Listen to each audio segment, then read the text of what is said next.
إلى حضرة النبي المصطفى محمد صلى الله عليه وسلم. بسم الله الرحمن الرحيم. الفاتحة. أعوذ بالله من الشيطان الرجيم. بسم الله الرحمن الرحيم. الحمد لله رب العالمين الرحمن الرحيم مالك يوم الدين إياك نعبد وإياك نستعين اهدنا الصراط المستقيم صراط الذين أنعمت عليهم غير المغضوب عليهم ولا الضالين آمين. أعوذ بالله من الشيطان الرجيم. بسم الله الرحمن الرحيم. الحمد لله رب العالمين والصلاة والسلام على أشرف الأنبياء والمرسلين وعلى آله وصحبه أجمعين. سبحانك لا علم لنا إلا ما علمتنا إنك أنت العليم الحكيم ولا حول ولا قوة إلا بالله العلي العظيم. اشرح لي صدري ويسر لي أمري واحلل عقدة من لساني يفقه قولي. أما بعد. Alhamdulillah, dapat kita bersama-sama berkumpul setelah bersolat berjemaah, maghrib secara berjemaah, untuk membicarakan, untuk berkongsi ilmu yang berkaitan dengan akidah ataupun tauhid pada kitab Faridatul Faraid fi Ilmil Aqwaid. Kita sambung pengajian kita iaitu pada muka surat yang keempat, baris yang ketiga. Dan segala rukun iman itu, nak membicarakan tentang rukun iman. Kalau nak kata orang tu beriman, dia mestilah memenuhi, dia mestilah ada rukun-rukunnya. Jadi nak kata orang tu beriman, mestilah dia ada rukun imannya. Kalau dia orang tu orang Islam, mestilah ada rukun Islamnya. Dan adapun segala rukun iman itu yang nak dikatakan dengan iman, orang yang macam mana? Iaitu yang dikatakannya adalah 6 perkara. Rukun iman 6 perkara. Yang pertama ialah beriman. Artinya percaya.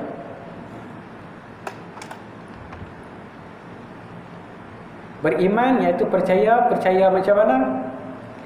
At-tasdiqu fil qalbi, wal lafzu bil lisan, iqraru bil lisan, wat tasdiqu fil qalbi wal amalu bil jawarih.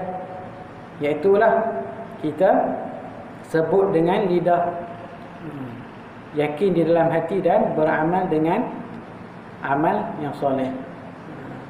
Segala anggota kita lah dibuktikan. Jadi beriman itu artinya percaya, maksudnya percaya sungguh ataupun percaya putus dengan Allah. Percaya dengan Allah. Percaya yang macam mana? Percaya bahawa Allah Subhanahu Wa Taala hanya sahaja Tuhan yang layak disembah.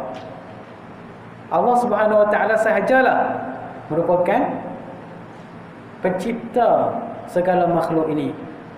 Rabbal Alamin. Allah ni Maha pencipta segala makhluk. Allah itu tempat kita yang selayaknya disembah. Hanya sahaja Allah Subhanahu Wa Taala.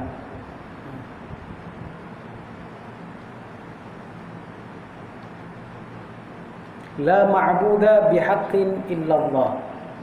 Iaitu tiada yang disembah selayaknya, sebenar-benarnya, melainkan Allah Subhanahu Wa Taala. Allah itu apa? Allah itu tempat tumpuan. Kita sembahyang, sembah Allah Subhanahu Wa Taala. Bukanlah sembah selain daripadanya. Segala amal perbuatan kita di dunia hanya sahaja kerana Allah Subhanahu Wa Taala.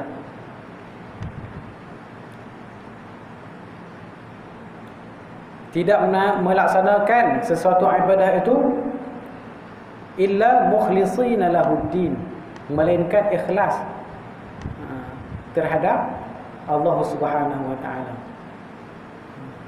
Hanya saja Allah Ta'ala itu adalah Tuhan yang Maha Esa. Tuhan yang Maha Esa, Tuhan hanya satu sahaja. Esa artinya satu, tiada dua ataupun tiganya. Kalau kata Allah itu dua, Tuhan itu dua, maka rosaklah. Lau kana fihi ma alihatun illallahu lafasadata. Kalaulah ada Tuhan selain daripada Allah Subhanahu Wa Taala, maka akanlah rosaklah seluruhnya. Bumi ni contohnya, kalau satu negeri itu ada dua sultan, ataupun satu negara tu ada dua Perdana Menteri. Perdana Menteri pun kena seorangnya, tak boleh ada dua. Kalau bawah tu timbalan dia. Jadi kalau Perdana Menteri mesti seorang saja. Kalau dua mestilah bergaduh. Kawan ni nak macam ni, kawan ni nak macam ni. Jadi bergaduh lah.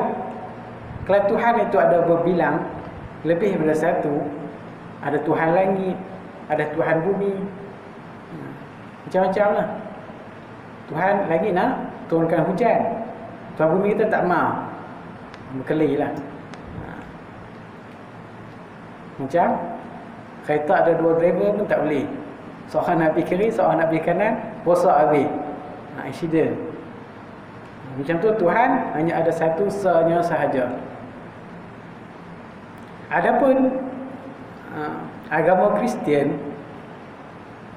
mereka mengatakan Tuhan itu tiga dalam satu. Ada tiga. Yang pertama Allah, yang kedua Nabi Isa anak Tuhan, dan Ruhul Qudus iaitu Jibril, Holy Spirit, ataupun Ruhul Qudus tu sebutkan sebagai Jibril.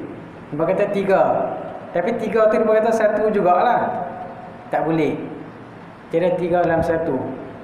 Allah satu-satu saja. Hanya saja Allah Subhanahu Wa Taala yang layak disembah. Selain daripada Allah itu bukan Tuhan.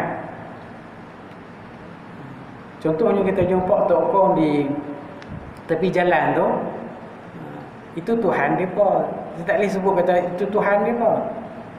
Itu hanyalah sembahan depa. Jangan sebut kata Tuhan. Sebab kalau ulama tauhid kata kalau sebut Tuhan pun salah dah. Kalau kita kata ni Tuhan depa, ni Tuhan kita, maka kita telah menduakan Allah. Berapa banyak Tuhan. Jadi tidak boleh mengatakan sedemikian. Allah hanya satu saja. Yang lain semua salah. Semua Tuhan selain daripada Allah itu semuanya salah. Tidak benar. Allah sahaja yang benar. Jadi percaya kepada Allah di dalam segala segi kehidupan kita. Kalau kita tak percaya kepada Allah, maka kepada siapa kita nak percaya? Kalau agama atheist ataupun agama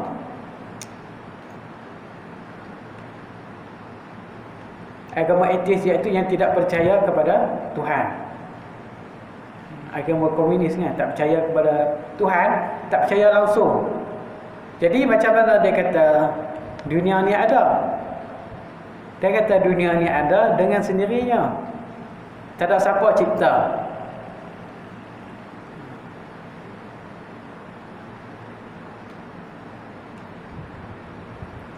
Jadi macam mana sesuatu benda itu boleh ada dengan sendirinya?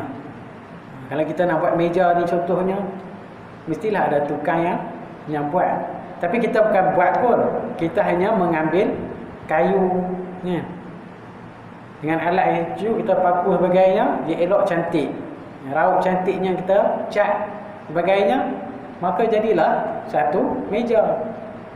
Ataupun rumah mesti ada tukangnya. Dan dunia yang luas ini, yang bermacam-macam ini, dengan pohon tumbuhan, binatangnya, dan segala masyarakat yang pelbagai warna,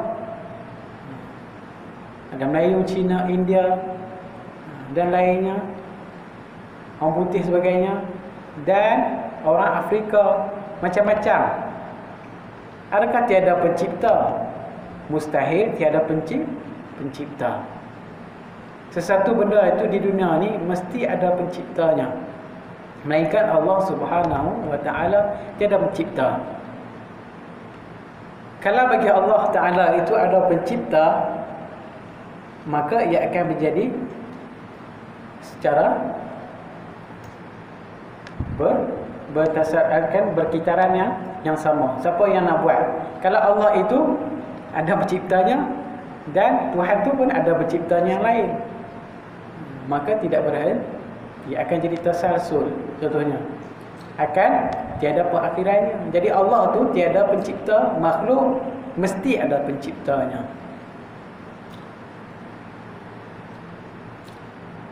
Kedua, itu Allah. Yang kedua, beriman dengan malaikatnya.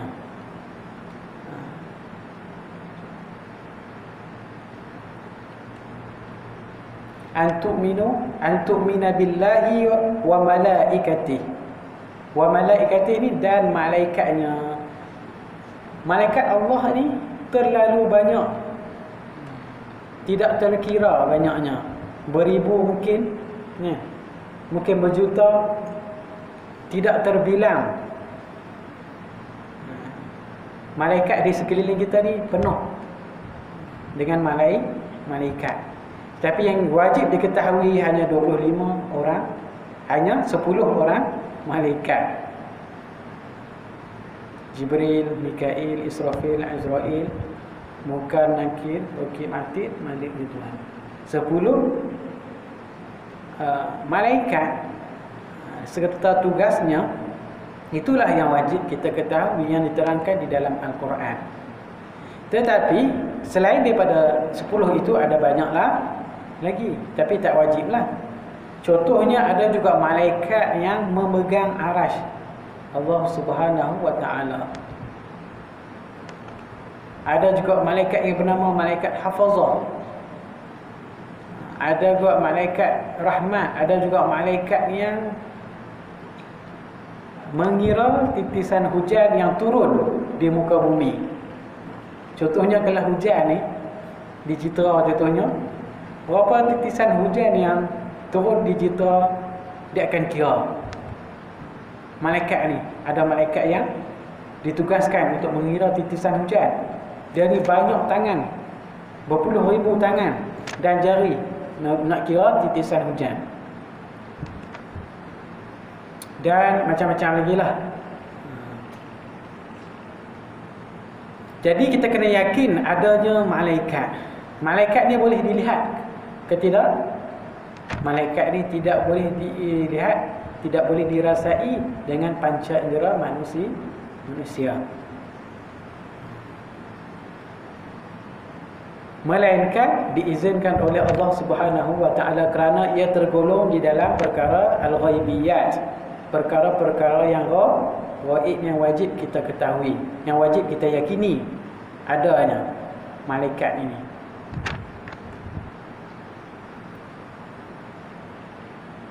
Wajah malaikat, dia boleh menyerupai manusia. Dia boleh menyerupai lelaki yang tampan. Sebagai contohnya, Jibril menyerupai lelaki yang tampan bertemu dengan Rasulullah SAW di Masjid Madinah. Dia berjalan, dia masuk. Dan tiada langsung debu di wajahnya, tiada debu di rambutnya, tiada di pakaiannya. Seolah-olah dia ini tidak berjalan jauh. Bukanlah orang yang bermusafir. Kalau orang yang bermusafir mesti ada. Zaman dulu kan naik unta ataupun kuda, mestilah dia terlekat debu pasir di bajunya. Tetapi tidak ada kesan musafir. Nampak bersih, elok, putih je, berpakaian putih, lelaki yang tampan datang berjumpa Rasulullah SAW. Dia bertemu lutut dengan lutut Rasulullah, boleh sentuh maksudnya. boleh menyentuh Rasulullah berlaga lutut. Dan dia kata, Rasulullah, ma huwa Islam? Rasulullah jawab sekian. Islam an tashhadu an la ilaha illallah wa anna Muhammadar Rasulullah wa iqamus salat wa ita'az zakat ila akhirih. Nabi cakap macam tu. Kemudian dia bertanya, ma huwal iman? Apakah itu iman? Dan Rasulullah cakap, an tu'mina billahi wa malaikatihi wa kutubihi wa rusulihi ila akhirih, sampai habis. Kemudian last sekali dia tanya, ma huwal ihsan? Dan Nabi kata, an ta'budallah ka'annaka tarahu fa in lam takun tarahu fa innahu yaraka. Kemudian dia kata, saddaqta. Dan sahabat pun heran, pasal apa dia ni main tanya Rasulullah. Tanya lepas tu dia kata betul pula. Tanya betul pula. Kalau orang biasa dia tanya saja, dia tak kata betul ni. Dia tak kata macam tu. Biasanya tapi dia heranlah pasal apa ni. Tapi Nabi tak cakap apa lagi. Lepas habis Nabi cakap, dia pun beredar. Lepas edar, Nabi sahabat tanya, "Wahai Rasulullah, siapa dia ni?" Kata, "Inilah malaikat Jibril yang datang untuk mengajarkan kamu agama Islam." Malaikat dia boleh menyerupai lelaki sajalah, perempuan tak boleh. Lelaki yang tampan, yang wajah yang elok lah. Dan juga malaikat banyaklah menyerupai. Di zaman Nabi Ibrahim pun dia malaikat menyerupai juga lelaki. Isra Mi'raj, malaikat menyerupai juga seorang lelaki. Dia boleh menyerupai bila-bila masa saja. Kalau sekarang ni dia nak menyerupai pun boleh. Sebab dia malaikat diciptakan daripada cahaya. Cahaya dah boleh tembus dinding. Contohnya malaikat maut kan. Kalau kita katuk pintu apa semua ni, cahaya tak boleh masuk apa semua ni, katuk habis. Malaikat boleh masuk tak? Malaikat boleh masuk. Malaikat maut kalau kita duduk tak mana pun dia akan main. Duduklah tempat disko ke, tempat tak elok ke, tandas ke, apa pun sekali dia akan main. Ni kan malaikat rahmat saja, dia akan tengok rumahnya ada macam apa, ada patung, ada gambar yang besar-besar ke, tak boleh. Jadi dia diciptakan daripada cahaya dan boleh menyerupai seorang lelaki yang tampan. Ikutlah kadang-kadang malaikat maut ni dia boleh lelaki yang garang ke. Dan malaikat ni tidak makan dan tidak minum, dan tidak mempunyai nafsu. Dia tidak makan, tidak minum, tidak tidur, tidak mempunyai nafsu, tidak mempunyai keinginan. Kan macam mana malaikat ni dia boleh hidup? Sebab dia tak makan ataupun dia tak minum. Yang bagi hidup hanya Allah Subhanahu Wa Taala. Malaikat ada yang berzikir saja, sentiasa berzikir kepada Allah. Dia tak makan, dia tak minum, tidak mempunyai nafsu. Contohnya tengok perempuan dia tak rasa apa, tidak mempunyai keinginan, tidak mempunyai kemahuan untuk dirinya. Contohnya dia nak rumah yang besar, mau benglo ke, nak beristeri, nak sebidang tanah yang luas, ataupun dia nak makan yang sedap-sedap, ataupun apa sajalah keinginan dunia. Dia tidak ada keinginan tu. Kalau malaikat ada keinginan, dia tu macam kita. Kalau malaikat tu ada nafsu. Sebab kita manusia ada nafsu tu lah. Kita ada yang beriman, ada yang fasik, dan ada yang kafir. Dia ada keinginan, dia tidak ada perasaan tamak, tidak ada perasaan riak, sifat mazmumah tak ada. Sebab dia tidak ada keinginan. Dan juga tidak tidur lah macam kita. Kita tidur, malaikat pun tidak tidur. Contohnya malaikat yang mencatat segala amal kebajikan pun tidak tidur. Tapi apabila kita tidur, rufi'al qalam, diangkat kalamnya. Maksudnya diangkat, tidak dicatatkan amal perbuatan kita ketika dosa dan pahala kita ketika kita tidur ataupun ketika kita lupa. Malaikat tidak lupa. Contohnya dia nak main hari ni sekian waktu, maka dia akan datang sekian waktu. Contohnya malaikat maut, dia kata orang ni sampai masanya tepat pukul 1 pagi di hospital Jita contohnya. Kan? Di mana sajalah, ataupun di atas kereta mungkin kan. Tepat pukul 1 lagi habis. Maka sampai pukul 1 tak dan nak rehat pun kan. Dia pun tak dan nak minum air ke apa kan. Dia main sampai masanya dia akan cabut yang dia tak akan tangguh. Dia kata nanti sat kot 5 minit kan. Tidak boleh. Ataupun malaikat yang nak turun nak beri rezeki kepada kita, okey, masa ni dia akan dapat rezeki dia. Sekian waktu, sekian masa mesti dapat. Maka sampai waktunya dia akan dapat. Tidak boleh dilambatkan, tidak boleh dicepatkan. Itu malaikat sifatnya.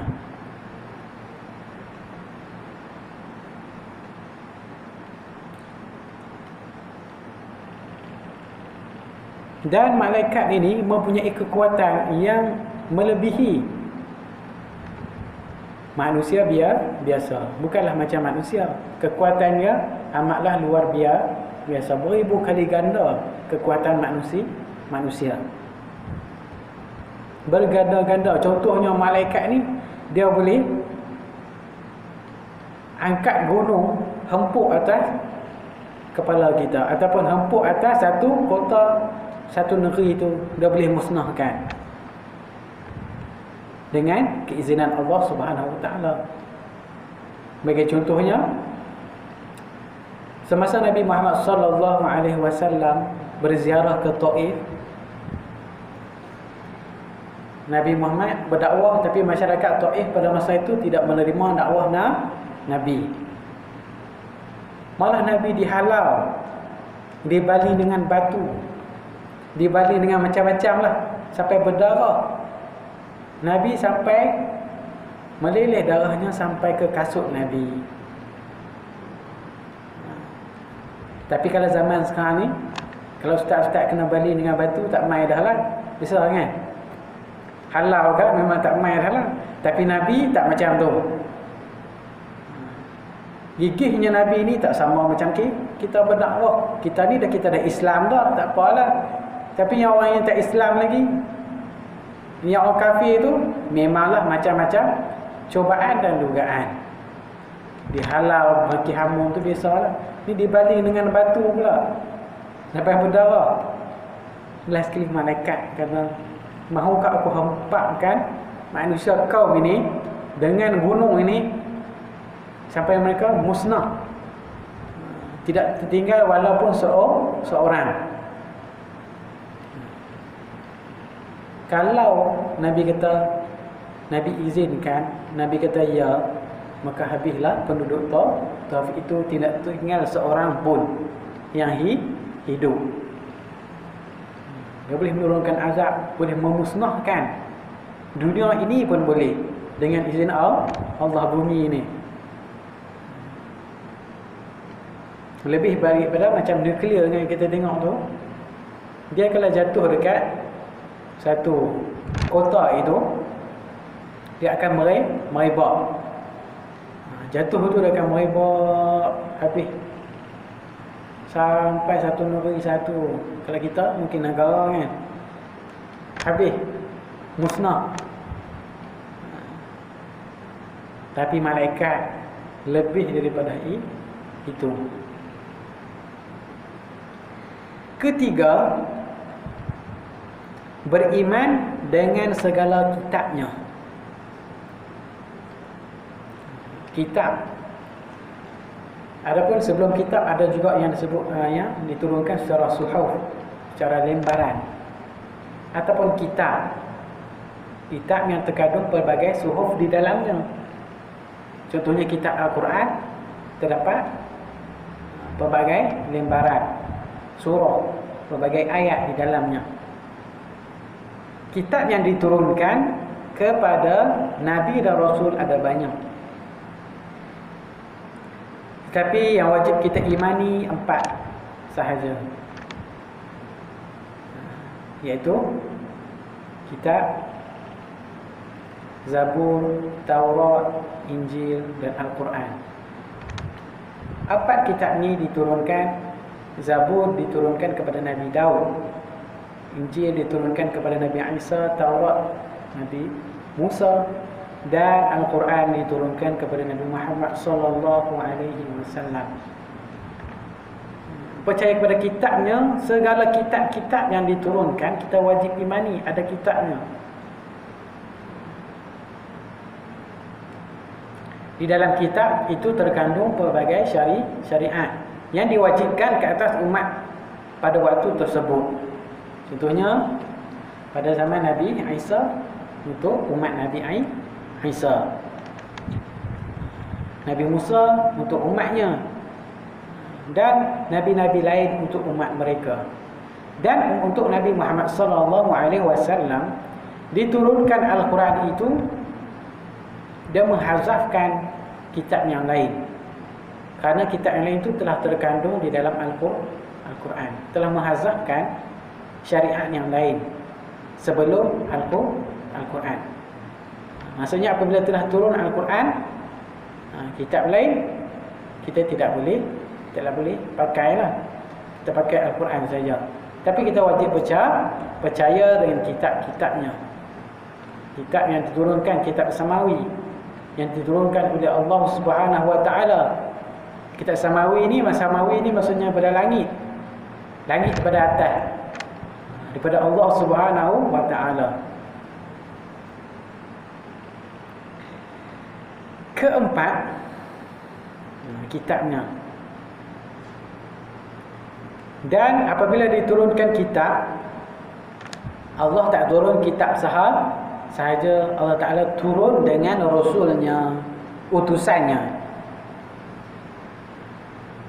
Contohnya, kalau Allah turunkan kitab sahaja, turunkan Al-Quran, tidak ada Rasul, maka macam mana kita nak memahami Al-Quran tersebut?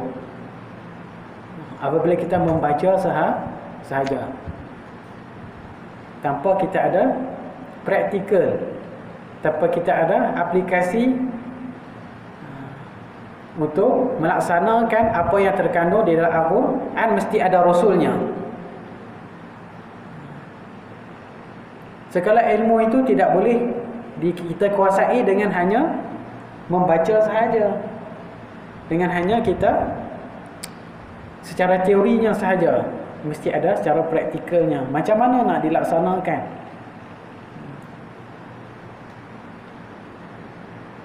Terdapat pelbagai ilmu di dunia ni yang boleh dikuasai dengan membaca. Contohnya bahasa Inggeris ke Melayu ke, semua kita boleh baca dan kita boleh pelajari. Ataupun tentang sejarah kita boleh baca. Tetapi kejuruteraan kita tak boleh baca. Baca secara dan praktikal adanya. Begitu juga perubatan. Dia tak boleh banyak buku-buku perubatan, tapi kita tidak boleh jadi doktor dengan hanya membaca buku-buku perubatan.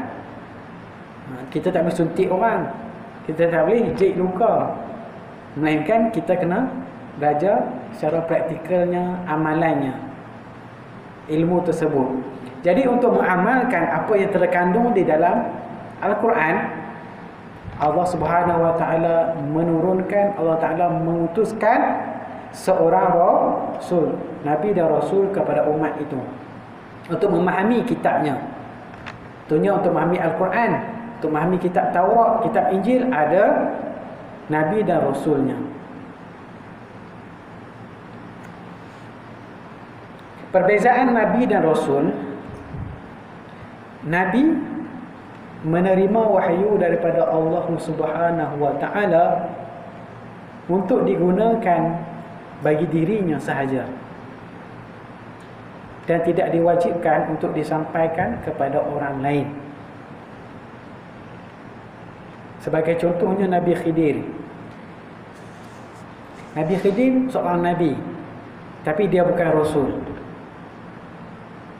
Nabi Khidir dianugerahi oleh Allah Subhanahu wa ta'ala dengan mukjizat ilmu kasyaf. Ilmu kasyaf ni dia boleh mengetahui masa depan.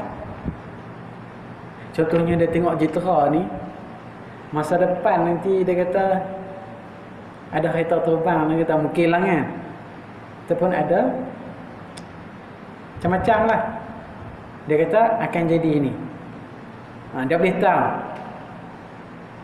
Contohnya di depan sekali tu ada lori accident. Tak ingat Al-Ustaz tu ada lori accident, nanti kita lalu jumpa. Dia boleh tahu dah akan jadi benda tu. Ataupun sekejap saja, saat lagi jatuh depan tu, dia boleh tahu. Jadi dia boleh elak. Kalau ada manusia yang dapat anugerah macam tu, beruntunglah. Dia boleh elak kecelakaan, boleh elak kemalangan, boleh tahu dah. Tapi tidak dianugerahi oleh manusia biasa. Allah Ta'ala pilih ilmu kasyaf ni. Contohnya Nabi Khidir. Ilmu mukjizat ini tidak dianugerahi kepada Nabi Musa, tidak dianugerahi kepada Nabi Isa, Nabi-Nabi Muhammad dan lainnya, melainkan kepada Nabi Khidir seorang saja. Nabi Musa pun tidak diberi anugerah tersebut. Sampai Nabi Musa kata, tak apalah, aku sendiri pun kalah dah. Nabi Khidir dah boleh mengetahui lebih daripada aku yang ketahui. Nabi Musa dia hanya tahu benda yang zahir sahaja, benda yang dia nampak. Contohnya Nabi Khidir bunuh seorang budak. Dia kata, "Hai, pasal apa bunuh budak ni?" Dia tidak bersalah. Kelih hukum syariat memang berdosa lah. Bunuh orang yang tidak berdosa, tidak melakukan apa-apa, memang salah segi hukum. Undang-undang dunia pun salah, undang-undang akhirat pun salah. Saya ingat. Tetapi bagi Nabi Khidir dia tak salah, sebab dia melaksanakan perintah Allah. Tapi kalau ada zaman lah ni, orang kata dia gila.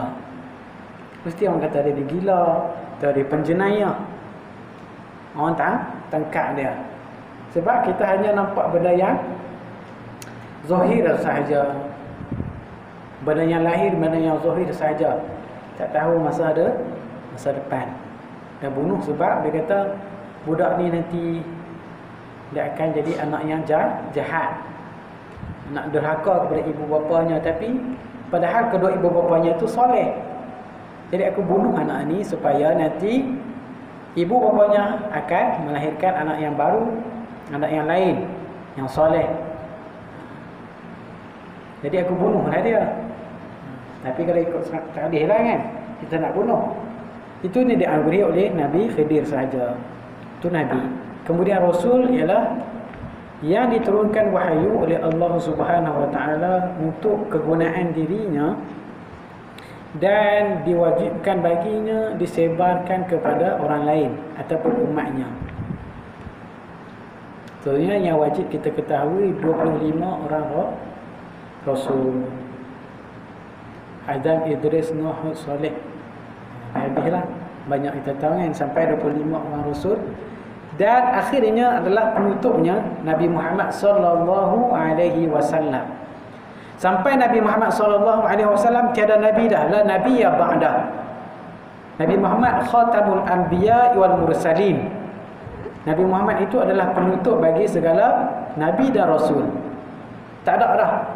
Tak ada siapa yang nak mengaku nabi kan.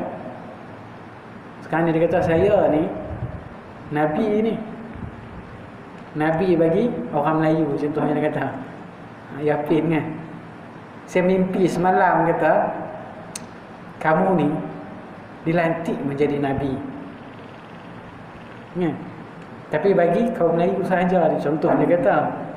Jadi berdasarkan mimpi tu, dia kata dia percaya ada tu Nabi. Boleh percaya tak dia ni? Tak boleh percaya, tak boleh pakai. Pasal tak ada Nabi dah selepas Nabi Muhammad sallallahu alaihi wasallam.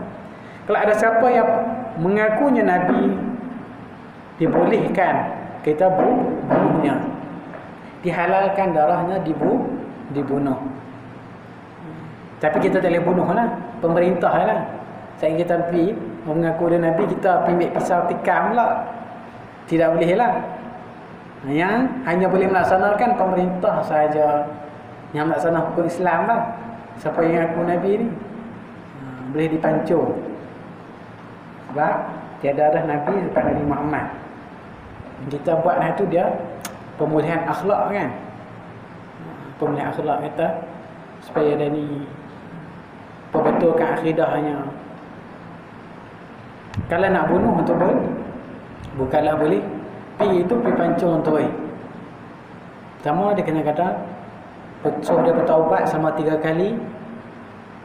Nak bertaubat tak? Dia kata tak mau. Nak bertaubat tak? Tak mau. Nak bertaubat tak? Tak mau.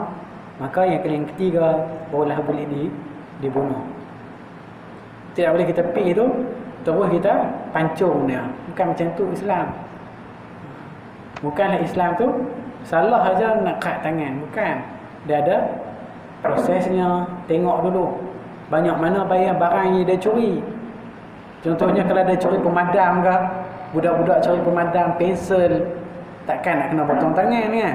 Curi RM1, RM2 tidak memadai. Takkanlah nak potong tangan dengan hanya curi RM1, RM2. Dia kena ada syaratnya.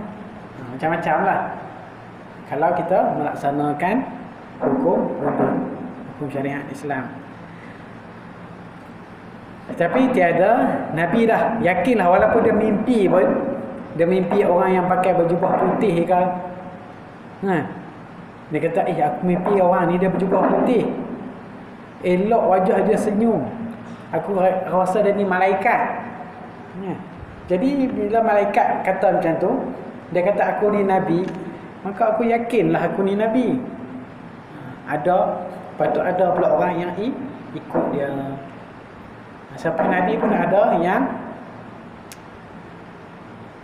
mengaku jadi Nabi. Musailamatul Kazzab. Musailamatul Kazzab. Kazzab ni pun ada nama pembohong, Kazzab. Musailamatul Kazzab, dia kata aku ni Nabi, dia kata. Tapi dia dipenerangi oleh Abu Bakar, Sayyidina Abu Bakar radhiyallahu anhu. Diperangi dan disuruhnya bertaubat selama 3 kali. Maka dia tidak bertaubat, maka dia diperangi oleh Sayyidina Abu Bakar As-Siddiq. Diperangi dia serta pengikutnya, dibunuh dan dihabisi mereka semua, habis musnah. Boleh, wajib kita perangi orang yang mengaku jadi rasul, kerana tiadalah Nabi, habis dah. Nabi itu Nabi sampai hari kiamat. Itulah Nabi Muhammad.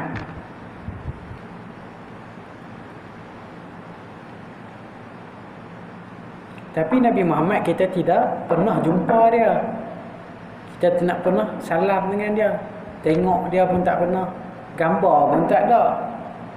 Macam mana kita nak yakin? Satu, kerana kita yakin dengan ada, bila kita nampak zahir itu, bukanlah macam tu. Kerana itu diterangkan oleh Al-Quran, yakin dengan Al-Quran. Quran kata adanya Nabi Muhammad. Disampaikan oleh sahabat, sampaikan kepada tabi'in, tabi'in sampai kepada kita, yang meyakini bahawa adanya Nabi Muhammad. Inilah Nabi akhir zaman. Kita yakin dengan adanya Nabi. Karena umat Nabi Muhammad adalah umat yang paling ramai sekali di akhirat nanti. Dan umat yang paling awal sekali masuk syurga ialah Nabi Muhammad. Yang akhir sekali pun Nabi Muhammad, umat Nabi Muhammad. Dan yang awal sekali masuk syurga pun umat Nabi Muhammad. Pasal apa masuk awal? Dah lah keluar pun lewat dengan masuk awal. Sebab rahmatnya dengan rahmat Nabi Muhammad sallallahu alaihi wasallam. Berkat rahmat Nabi Muhammad sallallahu alaihi wasallam, Allah Taala ni dia melebihi Nabi Muhammad, melebihi para anbiya, melebihi para nabi yang lain. Jadi bertuahlah kita ni, bersyukur kita ni umat Nabi Muhammad sallallahu alaihi wasallam. Jadi wajib kita imani dengan segala rasulnya, nabi dan rasulnya, salawatullahi wassalamu alaihim ajma'in. Dan yang kelima,